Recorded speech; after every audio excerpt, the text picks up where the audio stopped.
ನಮ್ಮ ಬಸವನಗುಡಿನಲ್ಲಿ ಒಂದು ತುಂಬು ಕುಟುಂಬ, 10 ಸದಸ್ಯರ ಒಂದು ಕುಟುಂಬ. ತುಂಬಾ ಅದ್ಭುತವಾದ ಜೀವನ ನಡೆಸ್ತಾ ಇದ್ದಾರೆ. ತುಂಬಾ ಪ್ರೀತಿಯಿಂದ ಒಬ್ಬರನ್ನೊಬ್ಬರು ಅರ್ಥ ಮಾಡಿಕೊಂಡು ಸಹಬಾಳ್ವೆ ನಡೆಸ್ತಾ ಇದ್ದಾರೆ. ತುಂಬಾ ಸೌಹಾರ್ದಯುತ ಜೀವನವನ್ನು ನಡೆಸ್ತಾ ಇದ್ದಾರೆ. ತುಂಬಾ ಖುಷಿ ಖುಷಿಯಾಗಿ ಜೀವನ ನಡೆಸ್ತಾ ಇದ್ದಾರೆ.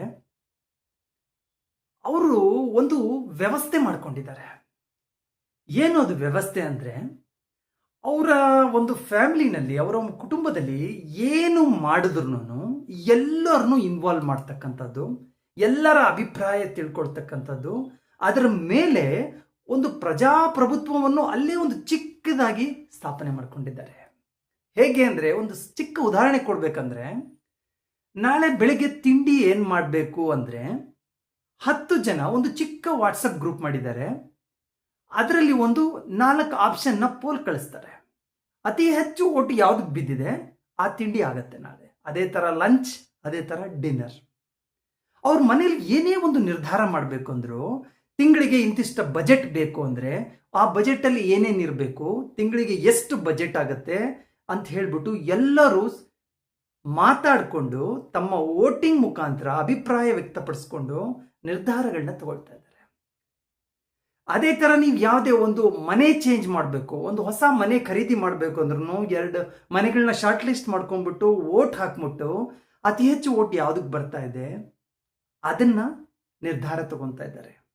ಇದೇ ಥರ ಮಂತ್ಲಿ ರೇಷನ್ ಇರ್ಬೋದು, ಇಲ್ಲ ಮನೆಗೊಂದು ಟಿವಿ ಬೇಕಂದ್ರು, ವಾಷಿಂಗ್ ಮಿಷಿನ್ ಬೇಕಂದ್ರು, ಒಂದು ಫ್ರಿಡ್ಜ್ ಬೇಕಂದ್ರು, ಈ ಮಾಡೆಲ್, ಇದು ರೇಟು ಅಂತ ಹೇಳ್ಬಿಟ್ಟು 3-4 ಶಾರ್ಟ್ ಲಿಸ್ಟ್ ಮಾಡ್ಕೊಂಡ್ಬಿಟ್ಟು ಎಲ್ಲರೂ ಚಿಕ್ಕದಾಗಿ ತಮ್ಮ ಅಭಿಪ್ರಾಯನ ವೋಟ್ ಮುಖಾಂತರ ವ್ಯಕ್ತಪಡಿಸಿ ಅವರು ತಮ್ಮ ನಿರ್ಧಾರಗಳನ್ನ ತಗೊಳ್ತಾ ಇದ್ದಾರೆ. ಇಲ್ಲಿ ಯಾವುದೇ ತರಹದ ಭಿನ್ನಾಭಿಪ್ರಾಯಗಳಿಲ್ಲ.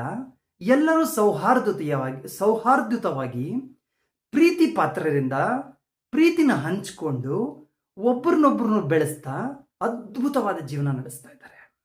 ಅಲ್ಲೇ ಪಕ್ಕದಲ್ಲಿ ಇನ್ನೊಂದು ಕುಟುಂಬ ಇದೆ, ಅದು ಜಯನಗರದಲ್ಲಿದೆ. ಅವರು ಒಂದು ವ್ಯವಸ್ಥೆ ಮಾಡ್ಕೊಂಡಿದ್ದಾರೆ. ಅವ್ರದ್ದು 10 ಸದಸ್ಯರ ಒಂದು ಕುಟುಂಬ. ಅವರು ಒಂದು ಒಳ್ಳೆ ಅದ್ಭುತವಾದ ಜೀವನ ನಡೆಸ್ತಾ ಇದ್ದಾರೆ. ಅವ್ರದ್ದು ಒಂದು ವ್ಯವಸ್ಥೆ ಇದೆ. ಏನಪ್ಪ ವ್ಯವಸ್ಥೆ ಅಂದರೆ, ಮನೆಯ ಹಿರೀಕ ಎಲ್ಲ ನಿರ್ಧಾರಗಳನ್ನ ತಗೊಳ್ತಾನೆ. ಯಾರನ್ನೂ ಕೇಳಲ್ಲ, 9 ಜನರನ್ನ ಕೇಳಲ್ಲ. ಹಿರೀಕ ಏಕಪಕ್ಷೀಯ ನಿರ್ಧಾರಗಳನ್ನ ತಗೊಳ್ತಾ ಇದ್ದಾನೆ. ಯಾವುದೇ ಟಿವಿ ತಗೊಳ್ಬೇಕು, ಫ್ರಿಡ್ಜ್ ತಗೋಬೇಕು, ವಾಷಿಂಗ್ ಮಿಷಿನ್ ತಗೊಳ್ಬೇಕು ಅಂದ್ರೂ ತನಗೇನು ಅನ್ಸುತ್ತೆ, ತನ್ನ ವಿವೇಚನೆಗೆ ಬಿಟ್ಟಿದ್ದನ್ನ ನಿರ್ಧಾರ ತಗೊಳ್ತಾ ಇದ್ದಾನೆ. ಅದೇ ಥರ ನಾಳೆ ತಿಂಡಿ ಏನಾಗಬೇಕು, ರೇಷನ್ ಏನಾಗಬೇಕು, ಅದು ಇದು ಪ್ರತಿಯೊಂದು ಏಕಪಕ್ಷೀಯ ನಿರ್ಧಾರ. ಹಾಗಾಗಿ ಅಲ್ಲಿ ಸಣ್ಣ ಪುಟ್ಟ 2-3 ಗುಂಪುಗಳಾಗ್ತಾ ಇದೆ. 3 ಜನ ಒಂದು ಗುಂಪು, 4 ಜನ ಇನ್ನೊಂದು ಗುಂಪು, ಇನ್ನೊಂದಿಬ್ಬರು ಇನ್ನೊಂದು ಗುಂಪು. ಅಲ್ಲಿ ಮನಸ್ತಾಪಗಳು ಜಾಸ್ತಿ ಇದೆ. ಮನೆ ಹಿರೀಕ ಮನೆ ನಡೆಸ್ತಾ ಇದ್ದಾನೆ, ಆದರೆ ಒಳಗೊಳಗೆ ಒಳ ಜಗಳಗಳು ನಡೀತಾ ಇದೆ. ಇವ್ರನ್ನ ಕಂಡ್ರೆ ಅವ್ರಿಗಾಗಲ್ಲ, ಅವ್ರನ್ನ ಕಂಡ್ರೆ ಇವ್ರಿಗಾಗಲ್ಲ. ಈ ಥರ ಒಂದು ವ್ಯವಸ್ಥೆ. ಬಟ್ ಆದರೂ ಮೇಲ್ನೋಟಕ್ಕೆ ತುಂಬ ಚೆನ್ನಾಗಿ ನಡೀತಾ ಇರ್ತಕ್ಕಂಗೆ ಕಾಣಿಸುತ್ತೆ. ಆದರೆ ಒಳಗೊಳಗೆ ಒಳ ಜಗಳಗಳು ಜಾಸ್ತಿ ಇದೆ.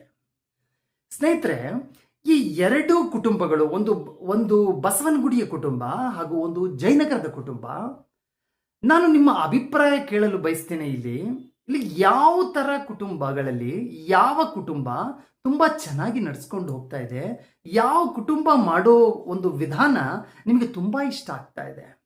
ಇಂದಿನ ನಮ್ಮ ಆಡಳಿತದಲ್ಲಿ ಯಾವ ಕುಟುಂಬ ಅನುಸರಿಸ್ತಕ್ಕಂಥ ಒಂದು ವಿಧಾನ ನಮಗೆ ತುಂಬ ಒಳ್ಳೆ ರಿಸಲ್ಟ್ಸ್ಗಳನ್ನ ಕೊಡ್ಬೋದು.